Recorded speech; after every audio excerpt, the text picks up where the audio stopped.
419. Another base hit for Springer. Jimenez rounding third. It's bobbled by Abreu. The Shed hits it hard down the left field line, and it's high off the monster. For Tom All-Star, Springer lifts one left center field. Well hit. And gone! And that smacks of putting the Red Sox hitters on their heels, and then he just locates. Trying to get to extras. Called strike three. Plants the slider on the outside corner. A shrug of the shoulders. And screen from Hoffman, who takes us to 3 baseball. Hey guys, and welcome to the Behind the Play podcast brought to you by 1IQ Sports. I'm Will, that's DJ, and I caught him off guard, but we're back. It's our first recorded episode in about a week since, everything happened. So if you missed the live stream, we live streamed the Vladdy extension news. So yes. That was the big headline kind of heading into this weekend, or I guess this week. I don't know, the series. We played Boston for 4 games in some really shitty weather, but we had some fun. We did. We had some fun. I predicted last week a 2-2 split. DJ was riding the high of being swept by the Mets, and he was like, "We're gonna get 3 out of 4." The Jays took 3 out of 4. I'm killing it. This guy rocks. So the Jays take 3 out of 4 from Boston in a series where Vladdy doesn't hit a home run, Bo doesn't hit a home run, and Santander doesn't hit a home run. And Kirk popped up everything when runners were on base. And they still find a way. Their starters nails. Every single one of the starters this series rocked. There wasn't a bad start. The offense wasn't all there. Jimenez had a couple of good games. Springer had just a good series. Rodon looks like the league's kind of figured him out. Now he's got to bounce back here and figure out how to hit the low pitch, because that's kind of where people are throwing him. Bo hit the ball. Vladdy hit the ball, just not over the fence. Same with Bo. Santander is hitting the ball harder. He's taking better at-bats. I noticed a difference in his at-bats. He still looks like he's struggling to identify what's coming at him, but he's hitting the ball. Like he had a single, I think it was today? No, it was yesterday. His single yesterday was like 105 off the bat, which is just sick. And then he hit another one today that was like 100 plus. So I think it was today. So he's hitting the ball. It's going to get in the air. Once the air gets warmer, the ball is going to fly. Watch out, AL East. I've noticed that his timing is just off.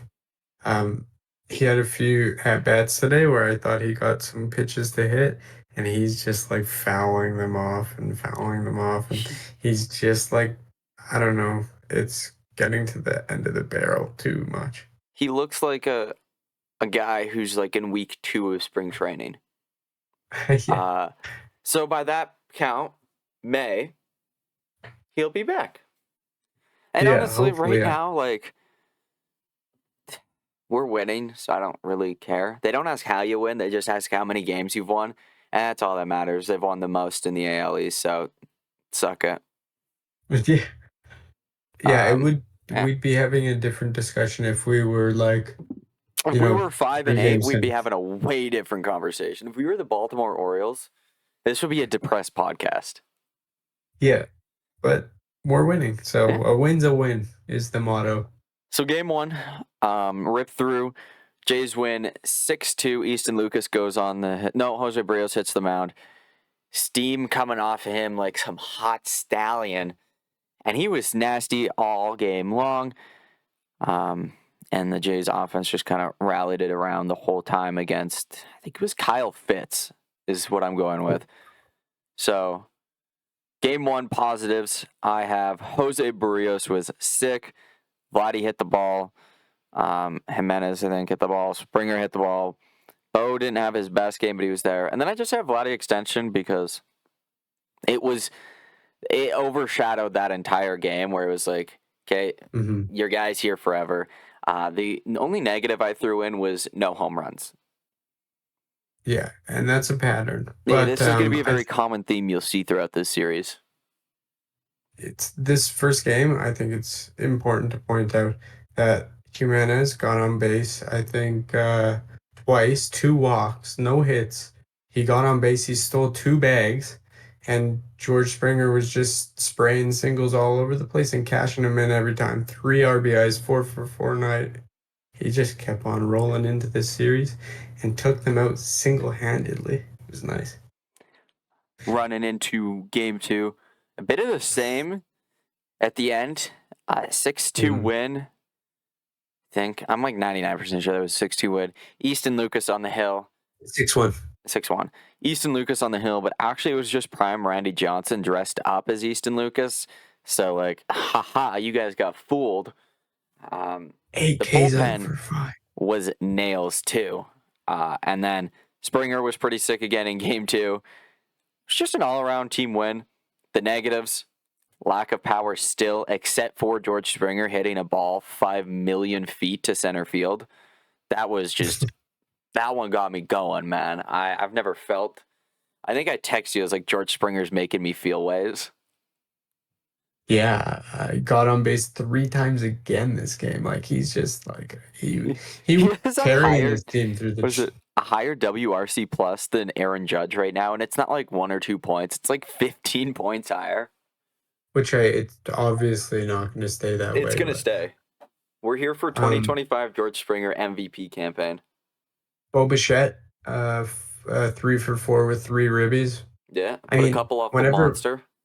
Whenever Vladdy doesn't get a hit, Bo does. And yeah, it's weird. It's the opposite. It's completely weird. There's going to be like 20 games this year where Bo, Vlad, and Santander are just going to be nails. And it's going to be the most fun 20 games of the year. And I just hope that continues into October. I also wanted to shout out one more person. The bullpen was amazing. They were amazing, but I did want to say Heineman's been sick. Way above average. So is Miles Straw. Like they've both been like insane. Miles Straw probably bought himself a roster spot post Varsho call up. Yeah, no, definitely. And Heineman was getting clowned before this season. Yeah. And they're both performing. And I know you don't like Straw, but hey, if he's gonna hit, then keep him on. Who would have guessed that the Blue Jays trading for Miles Straw and not getting Roki Sasaki was the best thing to happen to them? It's crazy. Crazy. Game 3 positives. This game ended up as a 2-1 11-inning win. This game was fun. This was probably my favorite game of the series. I got so fired up. I felt like October, man, in April. Game 3 positive. Pitching was nails. You had Gosman for 10. Hoffman throws 2 innings, gives one of the fuck you, I'm the man, and dragged his nuts across the AL East. He put the league on notice. And then Nick Sandlin comes in and closes the game out. I'm not going to lie. I was in the crowd of, what the fuck are we doing? And then I was like, no, I'll eat my words. I'll take that. Nice and easy win. Vladdy hit the ball again. He went 3 for 5. The other game 3 positive I have is Vladdy extension made official. I mean, hey, that was a game 3 positive, man. I was so happy that day. The negatives, no home runs, offense quiet, lack of power. This is the first game you really noticed that the bottom of the lineup really did nothing. But I mean, when you have the pitching carrying as hard as it did, like literally just nails, they couldn't hit anything. I mean, that's the ones that we didn't win last year because our bullpen sucked. So it's that's what I wanted to bring up. This game, I think it showed to me at least. I don't know how many other fans it might have shown to, or other MLB league fans who aren't Blue Jay fans, that this team is just different this year. That's a game they don't win in 22. They don't win it in 23, and they sure as hell don't win it in 24. If that's Romano on the hill, they don't even touch the extra innings. They don't go 10 innings. That game's over in the 9th. Hoffman is the biggest X factor, I think, he's probably going to be the best offseason addition on this team, which is insane because Santander could hit 35 home runs this year, but Hoffman's going to, like, he's probably given us 2 wins this year already, that if you have Romano in there, it's just slice and dice that thing away. So this was like one of those games where I was like, this team is just different. I mean, yeah, like, people say that we could have got more offense in the offseason, and maybe it's showing right now. But what is also showing is everything that was done over the offseason was done for a reason. And the guys that we brought in have literally won us games. Jimenez has been, like, probably one, if not, like, one of the only guys that has been a key offensive weapon on this team so far. The bullpen has flipped overnight. You can't really complain. Like, Easton Lucas, like, who was that coming into the season? For most people. Yeah. You know? So I'm gonna be yeah. real. I had no idea how the hell they got Easton Lucas until like his first start against Washington. I had no idea. I just knew I had no idea the name. too. I knew he started a game last year. I think it was against Baltimore, and he got slapped around, and that's it. I didn't know what to expect. Dare I say Exactly. 2021 Robbie Ray or 2021 Steven Matz? Dare I It say could be. it?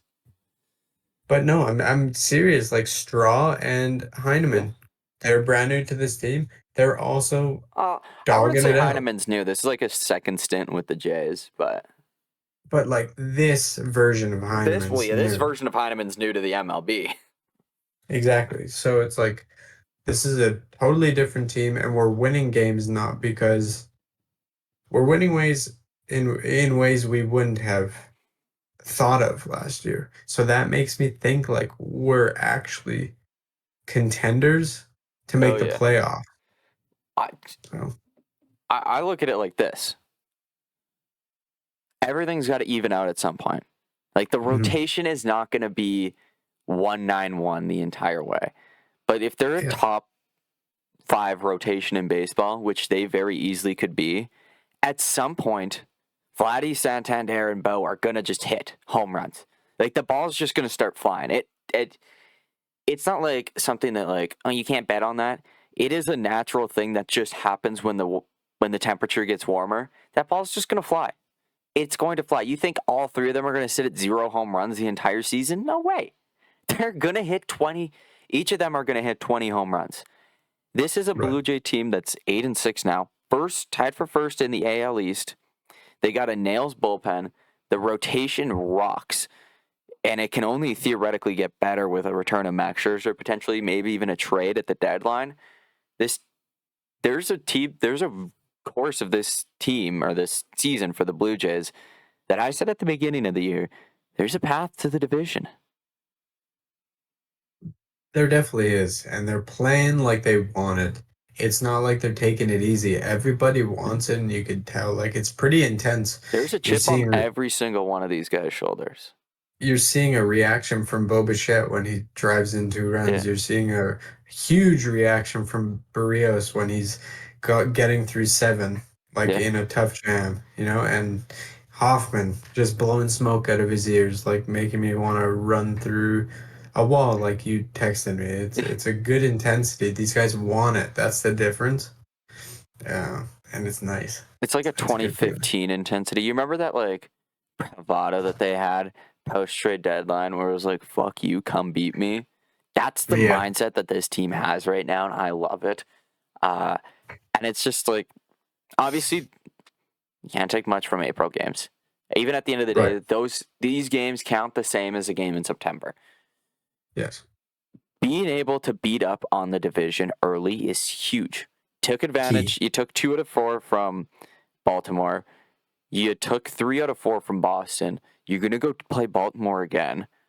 The big challenge is going to be the Yankees. Like, that's going to be the big one where it's like, hey, make it or break it. But, like, there's a pathway in this team to just be there all year long and, like, not be like, oh, you're a 6-seed playoff team, like 83 wins. There's a pathway to 90-plus wins on this team right now. Right. It is early, but divisional play is so important, and we all know that now. Hmm. That the Blue Jays have struggled over the last couple of years, like just getting dogged by the AL East. Yeah, It they is haven't a they tough. haven't had a winning record against the AL since either 21 or 22. Yeah. So if we float even close to 500 with the AL East, or like if we're over 500 against the AL East, we're probably stamping our way into the playoffs easily, in my opinion. Oh yeah, easily. I Yeah. I think the thing that gives me so much confidence in this team, despite it being early, is the fact that they're not winning off of like one or two guys. Like they're winning off of 6 or 7 guys, and their Mhm. top three, their 3 dudes aren't at the level that they are at normally in a season. Like they're just getting started. So like No, it's we're good. looking at a team like if you look offensively, Vladdy and Santander are probably good for 30 home runs each. So there's 60 that we still haven't even added. Mhm. Bo's going to be good for 20, I would say. I think that's a fair Hopefully, yeah. estimate Yeah. in Bo's Yeah. capabilities if he's healthy. This is, by the way, if everyone's healthy. So there's another 20 runs. So now you're at 80 runs you've added. If Springer Springer. keeps this pace, he could go for 20 as well. There's another, Mhm. like, what's he at? 2 or 3 home runs? Two. There's Two. 18 more home runs. Now you're at, what is that? 108 98. runs or something like that? 98. I think you're at 80, 108. 98. 80. What was Oh, that? 80. Or yeah, 80. 10. Yeah, 98. yeah. I think, yeah. Mhm. So, like, there's Yeah. there's 98 runs that we haven't even like been able that are just like there to sit. So I think the fact that gives me a lot of confidence is the fact that they're winning without the main dogs going power wise, and that's just gonna happen at some point. Vladdy's so close to breaking out, man. You can see it in every swing. Bo is right there. I thought he nailed. Was it game 3? It might have been He today. thought he hit a home I thought run. he in first pit or like lead off no doubt bomb. It goes off like 3 inches from the top of the green monster, and it was like, oh, how That awesome was would that have been to get? I think 2 days ago. But he also hit one today off the green Yeah, monster on the line. like he's right there. I don't think they'll Mm. get like if he's pulling it in Baltimore, he won't get it. I think Vladdy could shoot one the other way and just get lucky. I could see Santander just snagging one in Baltimore too. But when this team gets home, I'm telling you, the ball's going to start flying. I genuinely believe it. If the pitching keeps up the way it is, and that's a big if, and this team starts scoring runs like they should and getting that production, I feel like this is a team that can ride that momentum into something big. And It, that's what we're missing right now. When the home runs start flying and we get more than 3 or 4, like 2 or 3 runs a game, this team's going to be really, really hard to beat. Yeah. If this team's scoring 5 runs a game, good fucking luck. Exactly. Good, Exactly. good luck with the starters averaging around 2, maybe 3 runs a game, and the bullpen averaging 2-ish runs a game. You need your best offensive performance every day to beat this team if they're playing at the level that they should be playing at. I mean, yeah, look at the Mets. We could have easily beat the Mets Yeah. all 3 games. If So, legit, if Bo, Vladdy, or Santander are like at the level that we think they can be at, and they're doing that from the beginning, they probably steal. What was it, Saturday? Like game 3 against Baltimore, they steal at least 1 or 2 in New York, and they win they today. probably win today. So you're looking Yeah. at fucking up to 4 wins. Like you're looking at a team that's got 12 wins right now. Yeah, no, it's crazy. Instead, you got Heineman hitting 500 with an Which OPS is over insane. 1200. That's crazy. But yeah, I mean, I don't know. I'm excited. I think you leave the end of today's game at the door. You leave that one in Boston. You leave that one in the locker room. Doesn't hit the You're plane with happy. you. You look at it and you go, we just took 3 out of 4 from Boston. I'm sure game 4 was in grasp, but we just took 3 out of 4 from Boston. We're in first place, tied for first, whatever. Same shit. Fuck off. You're going to Baltimore, a team that's not playing well. Go take 2 out of 3. Yeah. Go make a statement. Go fucking take all 3. Sweep. Send a message to the league that you're not here to fuck around. Come home. You play Atlanta, who ain't doing shit right now. Like Toronto on Monday, Tuesday, Wednesday, Toronto, if this team takes 2 out of 3 from Baltimore and return to Toronto in first place with the Vladdy extension, the whole week's going to be sold out. The whole week's going to be sold out. And It might already be. Monday is going to be a 35,000 plus crowd. Are you kidding me? Vladdy's return after signing is going to be massive. Tuesday, if they can win, like, it's just right there. Yeah, I agree. Everything's on the up, I think, for this team. And it feels good to be a Blue Jays fan for the first time in a while. The main thing I noticed, so we're going to go back. This is going to be the last time we're going to hopefully talk about this for a little bit for everyone. And we'll go back to, like, games and stuff. The main thing I noticed, Vladdy's extension comes out Sunday night, right? We hit Monday night, not even 24 hours after the breaking news Vladdy signed an extension. We had 2 players come out and be like, hey, over here. We had Bo who was like, I don't know if I can go anywhere else. I want to play with Vladdy the rest of my life. We talked about it since we were kids, that we wanted to win a championship together at the major league level. I don't want to go anywhere. And we had Barrios like, hey, I have an opt-out, but, I got 3 years left on my contract. You should also extend me too and, take those years out. And that's only going to be something to continue. And so my new theory, my working theory right now, is the Jays are going to let Bo build his value April, May. Exactly. They're going to let him go back and they'll be like, oh, yeah, no, Bo is back. And either in June or July. July is my target month that I see. They're going to approach him at the trade deadline, at the All-Star break. They're going to go up to Bo's representatives in Bo and go, here's the start of a contract extension. Here's 10 years. Because think about it. What top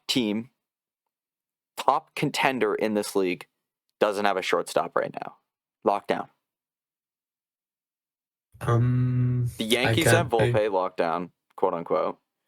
Baltimore has Gunnar Henderson. Mm-hmm. Then you look, Boston's on the up and up. They have Trevor Story, but Christian Campbell's there.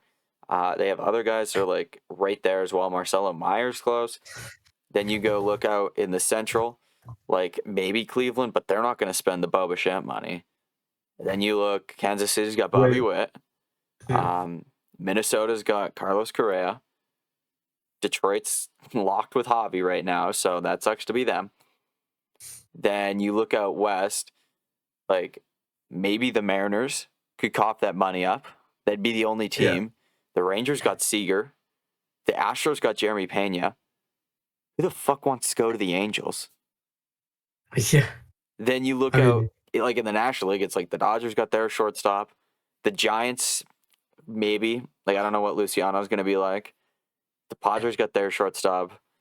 The Diamondbacks have their shortstop. And then you look out, and it's the Cubs have Swanson. And there's really no one really else in the NL Central. For a shitty team. He'd be playing paid for a lot. A third wild card spot, a team that's fringe. Whereas, I think the Jays are just going to be hey, man, what premium team's going to be able to give you an everyday shortstop position like we can? Here's 10 years. Yeah. You want to make it 12, we'll make it 12, and we'll sit at 280 to 300. Yeah. I think it doesn't get done relatively soon. Obviously, I think that's obvious. Anytime soon. But I wouldn't be shocked if we hear anything. If we don't hear a thing come the end of the year that those two didn't talk, I'd be shocked. Those two, Ross is going to sit them down in June or July. And I'm not saying an extension at the end of the year, but there's going to be a mega deal offer on the table before the end of the season. And Loki, if you're Bo, you should probably take it because he might get screwed into one of those Carlos Correa, Alex Bregman 3-year deals. And I don't know. That's a good thing for him. I think he 27-year-old, 28-year-old shortstop playing a premium position at a decent level shouldn't have to take a 3-year deal. Yeah, no, I don't think so either. I think if he's playing good and this team is winning, there's going to be discussions around the trade deadline for sure. That might even be like a Bo thing, maybe. Yeah. Like maybe he just has something on his mind and like, hey, I don't want to get traded. We're doing good. Like I want to stay here. But it all depends if you're winning or losing. I think Things can change. the big thing that I think would throw everyone for like a roundabout if we hear in like June that it's like Bo Bichette approached the Blue Jays for an extension. Yeah. That would throw everyone for, you'd be like, excuse me? Yeah, I think if he approaches them, I think they get it done very fast. I do sit like, I think Bo Bichette still more likely than not ends up on another team next year. But like, is it crazy to say that he could just sign a lifetime contract with the Jays as well? No. I feel like the Jays made the statement that, hey, they're ready to spend like the Dodgers and that they can. So why not? And if you extend Bo, just look at how quickly it was like other players were like, hey, lock me down too. If you have Vladdy and Bo locked down for life, heading into an offseason over the next 3 years with like a decent core of like Jimenez, Wagner, Rodin, and you got some young guys in like Tiedemann, Barriera, Trey Savage, Arjun Namala, or Elvis Martinez, as well as like, fringe guys like in Barger and Loperfido. You're kind of and Santander locked down with like Vladdy and Bo. You're kind of looking at like players are going to go up to you and be like, I want to go play for you. Yeah, and this team is one or two really good players away from being a really, really, really good team. So like the guy I identified, the two guys I've identified, with or without the Bo extension, is you walk up to Zach Allen and you walk up to Dylan Cease. You're like, hey, especially with Bassett out of a contract at the end of this year, and no Scherzer, you're like, hey, we could use a guy, like just a dude, like we went for Burns last year. We could use a guy like you this year. Vladdy's locked down. He ain't going anywhere. Santander's locked down. Jimenez locked down. Kirk's locked down. Like Manoah's got 3 years left on his contract, whatever that's worth. Barrios has 3 years left on his contract. Gausman still has one more. Wouldn't be shocked if he gets some sort of like 2 or 3 year extension. And me neither. Bowden's a dog, and you got some young guys coming up. Like, that's all I'm saying. Yeah. No, we could easily hit the free agent market hard. I've noticed that the free agent market's closing a lot lately, like in the sense of everyone's getting extended. The top guys. Yeah. The extensions are fucking flying. I think everyone's anticipating a work stoppage. It's like the main thing that's kind of going on. Like, so there was a report today that Kyle Tucker and the Cubs have started preliminary talks on their extension. You take Tucker out, like, the only quote-unquote premium bat off the top of my mind, unless Bregman opts out, is Bo Bichette. Yeah. And that makes if you take Bo Bichette out, like, say you give Bo Bichette, like, a deal he just can't say no to. Mm-hmm. This free agent class is, like, Framber Valdez, Dylan Cease, and, like, Michael King and Zach Allen. That's it. Then it turns into 4 guys. Yeah, no, and Bo would be smart to hit the open market. He's gonna get fucking paid. If he has the season he's on pace to have right now, he's getting so much more money than what he's worth, in my opinion. Oh, yeah. Let's talk about the Baltimore series. Yes, because we've kind of sidetracked here. We got Friday, Saturday, Sunday. The weather doesn't look great for Friday, so we might not be playing that. But right now, the starters are lined up as Bowden Francis versus Tomoyuki Sugano. Saturday is Jose Barrios versus Cade Povich. And then Sunday is Easton, Randy Jones, and Lucas versus to be announced. And let me tell you, TBA ain't going to beat Easton Lucas if Easton Lucas is beating Garrett Crochet and Mackenzie Gore. So, I, who did Baltimore just lose? Their ace, right? Their They don't have Grayson Rodriguez, but they haven't had him for a minute. Like he wasn't there no for no opening no season no. series. Their who They lose. what's his name? He They, shut us out at opening day. oh, you talking not Michael Walker, fucking Zach Eflin. Yeah, he's gone. Zach Eflin's hurt. Oh, Zach Yeah. Eflin probably had the start. Yeah, Zach Eflin. I think he's on the IR, bro. Like big time. Yeah, he is. Yes, sir. It's gonna be interesting. I haven't seen what they haven't played well. They got shut out by Arizona. Yeah, they got shit Gunnar on, Henderson's and struggling to start the year. Rutschman. Well, Adley hit about 900 against the Jays, so I can only imagine he'll do that again. Suganu. It's gonna be interesting because we've seen him once. He's Yeah. kind of an oddity. You know, he's brand new to the league, but we can definitely start on a Oh high my note God. if Out of that happens. Toronto, they got dogged. They beat Boston once, and they lost 3 games in a row, 2 to Boston, 1 to Kansas City. Took game 2 Hmm. against Kansas City, lost game 3 to them, won game 1 against Arizona, and then lost back to back. Then they were off today. Well, Interesting. yeah, It's gonna be we've interesting. been 6-4 since we played them, and they've been what? That would have been That's 3-6. 3-6. Yeah, AL East and emergence. they are not healthy. They're So not. They're not hitting the ball as well outside of those 4 games. It's looking like. I mean, I guess the one game against Boston was 8-5 win. That's a pretty good game. yeah, But it's just not been the same after that. Sugano's going to be an interesting one to beat. Cade Povich will be fun. And then whatever rookie they call up on Sunday to pitch against the Jays, take him in fantasy because he'll be nails because that's usually what happens.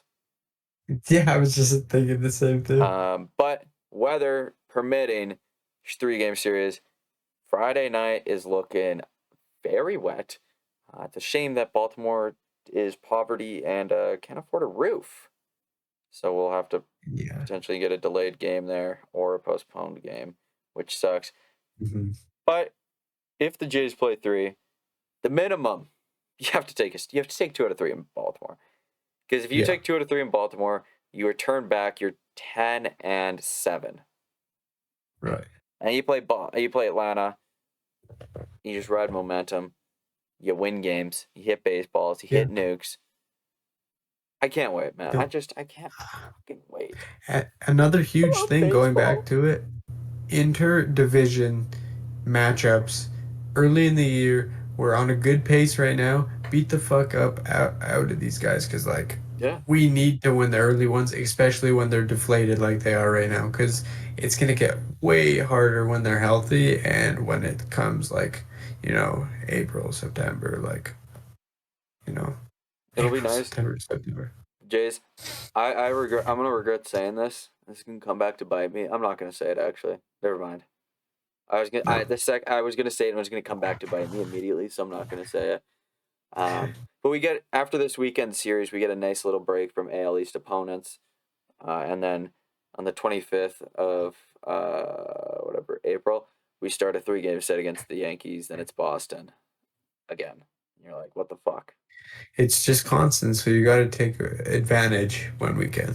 You got to take the breathers when you don't play the AL East when you can as well. When you get a day off, sit back in the hot tub, Enjoy tomorrow. eat whatever, enjoy the day, hang with the family, do your thing, and then go back to work the day against the AL East. Who did we mention the player? Yeah. Blue Jay player of the series is George Springer, with honorable mention going to Jeff Hoffman, solely for his Game 3 performance. That was fucking huge. There's a whole bunch of other guys, but I wanted to give an honorable mention to Jeff Hoffman. That's the first honorable mention of the year. We don't do those often. So, yeah. Both of us took Vladdy. Yeah. So, Just because, and honestly, we could give it to Vladdy just to give it to Vladdy had a Vladdy good too. series. Like we can't discount the series. No, just because of the contract. I don't even care about the series. He had a Blue Jay okay of the week for series. staying. Yeah. So yeah, we play Baltimore for 3. Hopefully we play all 3 games. I'm gonna do predictions here. And okay, me, DJ. I'm predicting if the Jays play all 3 games, I'm predicting 2 out of 3. Okay, taking the easy one. Well, it's not easy, but I think we could easily sweep these guys. You're saying And this is the 3-0? time to do it. Yeah, fuck it. Have you had a series where you haven't predicted a sweep yet? Yeah, the one that we just won and I got correct. Oh yeah, I guess. See, I feel like you're always predicting a sweep. No, You predicted I 2 sweeps in a row. did I? You went Washington 3-0, then you were like, Toronto's gonna do it again. Well, because you keep on saying first, and you're like 2 out You of can 3, have and this- I'm like, fuck. I'll let you go first on Sunday. After we Yeah, sweep Baltimore. if we sweep Baltimore, I might just keep going. Blue Jay of the series, I'll let you go first. Blue Jay of the series. Let me go with, in his return, Anthony Santander's finally gonna get some smoke. He's gonna hit 3 home runs if we play 3 games. He'll hit 3 home runs if we play 2 games. He's gonna have a good series. I like That's that. my prediction. I was gonna ride Santander for the same reason you did, but I don't want to copy you. So I'm gonna have some fun. Well, not really. I feel like this is a pretty boring, lame ass pick. I'm gonna pick Bo Bichette. Yeah, he loves Baltimore. He does. So does Vladdy, but I can't pick Yeah. Vladdy back-to-back times. I didn't want to take Springer again. The only other guy that I was thinking could be fun was like Miles Straw if he gets a couple games. Or Heineman, but Heineman's probably They don't not. start enough. Yeah. Low key, like I wouldn't be shocked if Brad Francis throws a no-hitter tomorrow. I mean, when are we gonna start? I think I chose a pitcher last week. It's hard to choose a pitcher in these series. Because they get one. To Yeah. get the they one only start. get one. It was better when we did the full week. You could pick the starter who got the 2 starts if you really wanted one. There's an argument for Blue Jay of the Week being Gosman because he was nails twice. He was really good. Well, I mean, we didn't. It's not Blue Jay of the Week. It's Blue Jay of the series. I said if. Yeah. Yeah. I mean, you could still argue it. Like if Bowden Francis throws a no-hitter tomorrow, which he's going to do, he's Blue Jay of the series. Gosman had an argument too. 8 innings. He got through 8. Like that's fucking insane. So I don't know. Life is good in Toronto. Life is good in That's Toronto. all I can say. I don't really have anything else to add. Do you have anything else to add? No, I think we've covered all our bases. We're happy. Let's go Blue Jays, and let's hopefully play baseball. Go Jays, go! Go Jays, go! We were sweeping up in Boston. Ha ha ha!